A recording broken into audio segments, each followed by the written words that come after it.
시편 129편 1절에서 8절까지. 한 국가가 국가로서 세워지는 데는 어려운 때가 있습니다. 그 어려운 때에 누군가가 도움을 주고 또 헌신해주고 또 이렇게 하게 되면 그 어려운 시절을 지나서 다시 일어날 수 있는데, 오늘 성경에 있는 대로 1절과 2절에 두 번씩이나 얘기를 합니다. 그들이 어릴 때부터 나를 괴롭혔다. 어릴 때부터 나를 괴롭혔다. 이스라엘 백성들이 바로 그런 일을 겪었습니다. 자, 이스라엘이 어릴 때가 언제일까요? 한 국가를 이루기 전에 애굽에 있을 때부터 이 애굽에서 어마어마한 그런 고통을 겪었습니다. 노예로서 400년 동안을 살았어요. 나중에는 인간으로서 겪을 수 없는 일도 겪었습니다. 자식을 낳아서 기를 수도 없었어요. 산파가 자기가 낳은 아이를 죽이는 일이 생기고 자기가 낳은 아이를 버려야 되는 그런 일을 겪었습니다. 그러나 결국은 하나님께서 이스라엘 백성들을 애굽에서 건져내셨습니다. 자, 초대교회 때를 보면요, 교회가 처음 시작될 때 얼마나 핍박을 받았습니까? 기어다니기도 전부터 핍박을 받았어요. 예수님의 제자들이 살아있을 때부터 핍박을 받았어요. 그리고 로마의 왕들, 사도 바울을 죽인 네로 왕제, 또 사도 요한을 귀양살이 보낸 도미시안 왕제, 10대 왕에 걸쳐서 300년 동안 기독교가 어마어마한 핍박을 받았습니다. 시작될 때부터 그랬어요. 시작될 때부터 싹을 잘라내려고 가진 짓을 다 했습니다. 네로 왕제는 31살에 죽었죠. 옆에 있는 자기 시종대로 나를 죽여달라고 해서 죽고, 도미시안 황제도 비참하게 죽었어요. 그러나 교회는 사라지지 않았습니다. 교회는 또 왕성하고 더욱더 부흥하고 더욱더 힘을 얻게 되었습니다. 어린아이 같은 교회를 없애버리려고 했지만은, 그러나 그 교회의 주인이 하나님이시기 때문에, 그 교회를 하나님이 붙들고 계시기 때문에 하나님께서 그 교회를 더욱더 부흥시켜 주었습니다. 로마 시대가 끝나고 나서 이제 중세기 때가 왔는데, 그때는 종교 암흑 시대예요. 로마 카톨릭 천주교회가 완전히 이 기독교를 병들게 만들고 완전히 영적인 암흑 시대를 1000년을 맞게 됩니다. 1000년 동안. 그런데 하나님께서 이 종교 개혁자들을 일으켜가지고 다시 회복할 수 있는 능력을 주신 거예요. 그리고 종교개혁 시대가 끝난 다음에 또 교회가 어둠을 맞게 됩니다. 국가적인 핍박을 유럽에서 받게 되죠.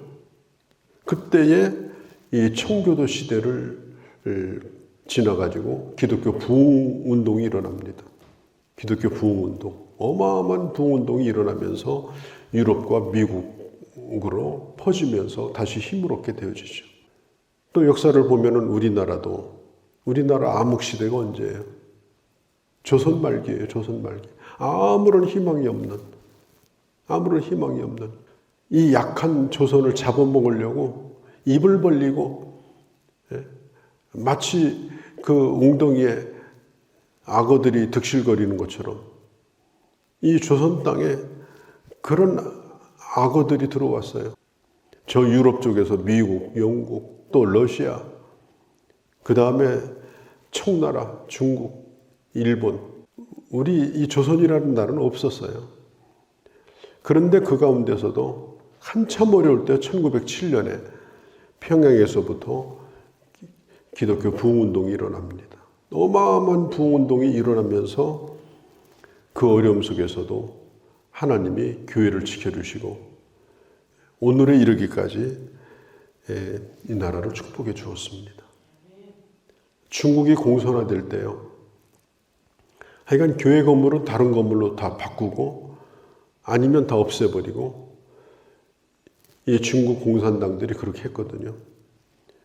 근데 뚜껑을 열고 보니까 수천만 명의 지하교인들이 중국에 살아 있었어요. 어린 나이 때 이 세상은 우리를 돌봐주지 않습니다. 약할 때 이 세상은 우리를 긍휼히 여기지 않습니다. 아예 싹을 잘라내려고 합니다. 하나님의 일도 마찬가지예요. 그래서 항상 시작될 때가 어려워요. 시작될 때부터 평탄하게 되지를 않습니다. 이스라엘이라는 나라도 마찬가지예요. 이스라엘 나라는요, 이게 통로예요, 통로. 지금의 이집트, 그 다음에 북쪽의 이란, 이라크 사이를 연결해주는 통로가 바로 이스라엘이에요. 그래서 군인들이 흙 털고 지나가는 흙털이개가 이스라엘입니다. 흙만 털어요. 다 짓밟고 가고, 다 죽이고 가고. 전쟁이 날 때마다 이스라엘은 그런 고통을 받았습니다. 히틀러 시대까지 그렇게 했죠. 어마어마한 고난을 받았죠. 그런데 하나님은 그의 백성을 반드시 지키신다. 그걸 오늘 여기 약속하고 있는 것입니다.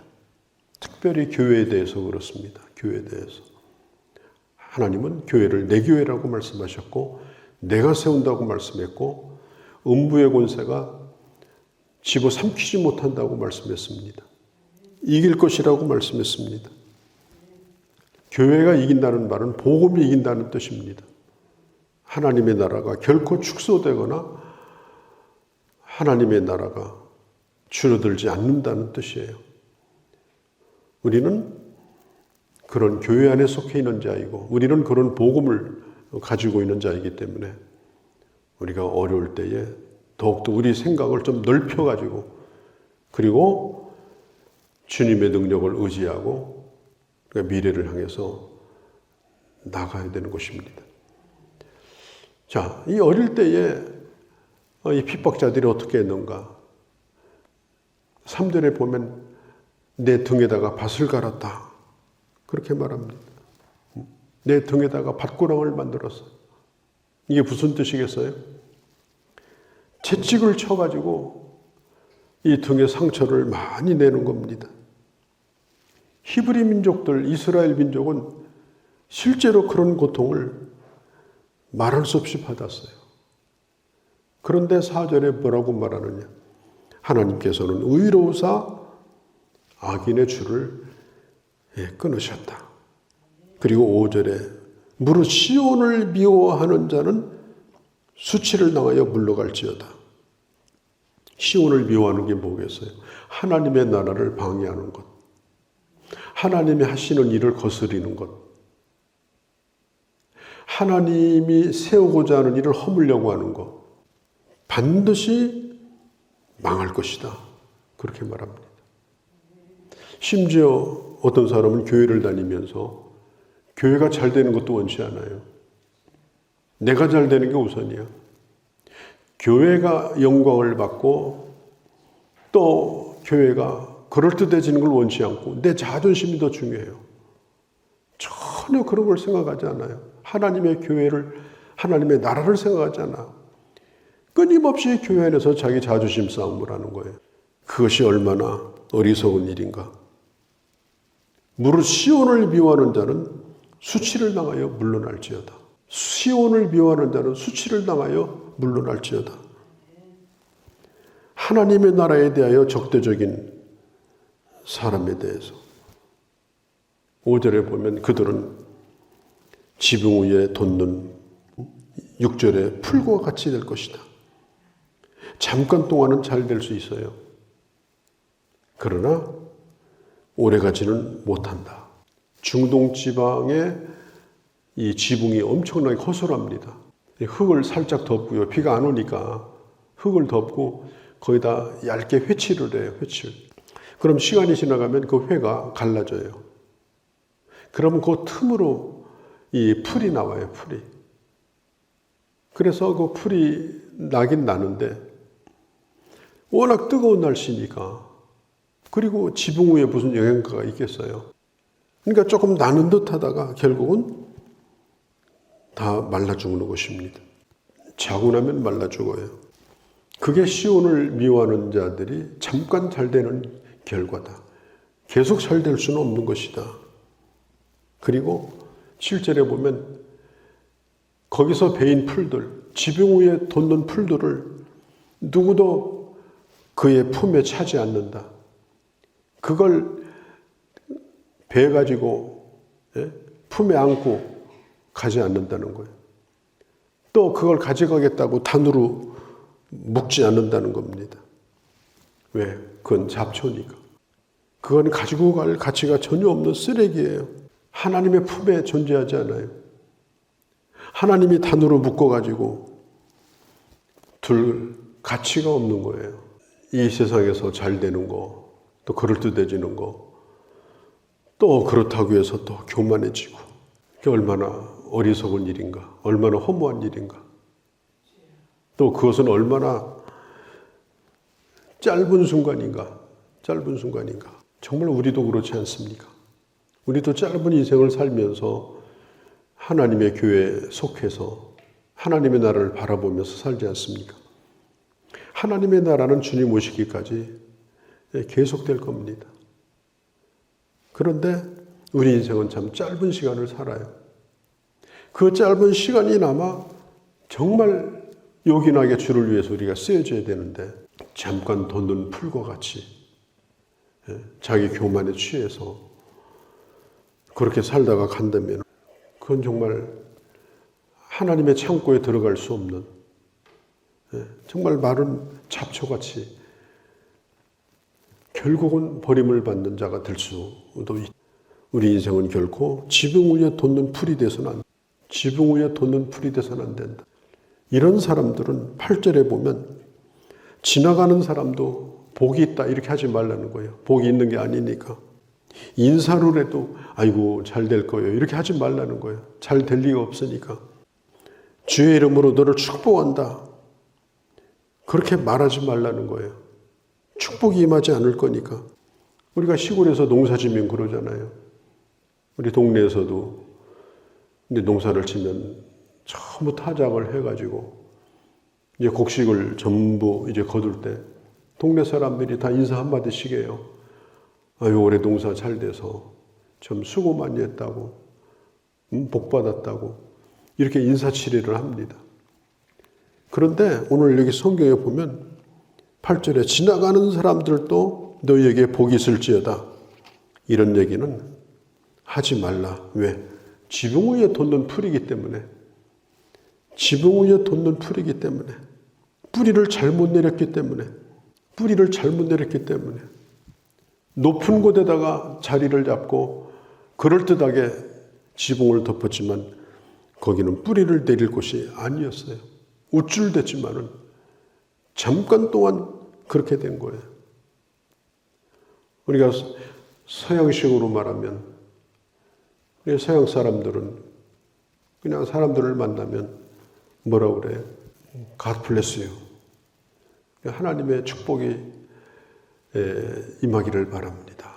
하나님의 은혜가 임하기를 바랍니다. 그게 인사예요, 인사.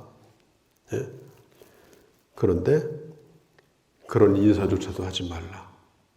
이게 얼마나 무서운 말씀이겠습니까? 시온을 미워하고 괴롭히는 자에게 그런 인사조차 그들은 받을 자격이 없다. 왜? 그들의 심판은 이미 정해진 것이기 때문에 그렇다. 자, 뒤집어서 얘기합니다. 시온을 사랑한다는 말은 하나님의 나라를 사랑하는 것입니다. 하나님의 일을 귀히 여기는 것입니다. 하나님이 하시는 일의 통역자가 되는 것입니다. 하나님의 일이 어떻게 하든지 잘 되게 하려고 애를 쓰는 사람입니다.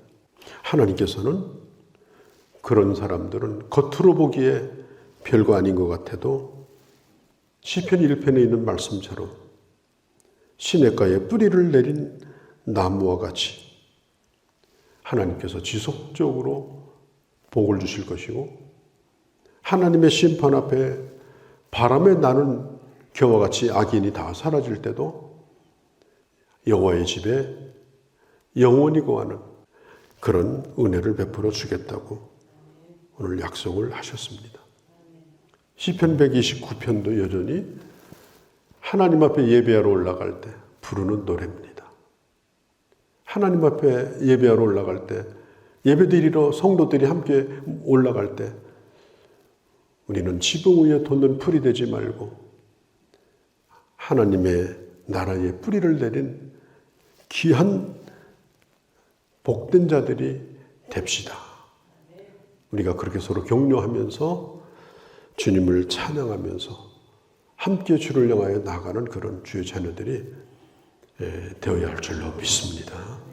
거룩하신 우리 아버지 하나님, 하나님의 사람들이, 의인들이 살아가는 삶에 고통이 많고 하나님의 교회에 핍박이 있습니다. 그러나 주님은 의로우사 악인의 줄을 끊어버리고 그리고 저들이 지붕 위에 돋는 풀처럼 한때 무성하며 높은 곳에서 교만했으나 그들은 하나님의 축복을 받을 가치조차 없는 그런 자들이었습니다. 아버지, 내가 누구이며 내가 어떤 복을 이미 받은 자이며 내 인생의 마지막이 무엇인가를 분명하게 생각하고 주님 안에 깊이 뿌리를 내리고 시온을 사랑하고 하나님의 일에 아름다운 동역자로 우리 남은 생에 오직 믿음으로 살아가는, 그래서 나를 하나님의 사람으로 교회를 하나님의 교회로 세우며 사는 멋진 주의 자녀들이 다 되게 하여 주시옵소서.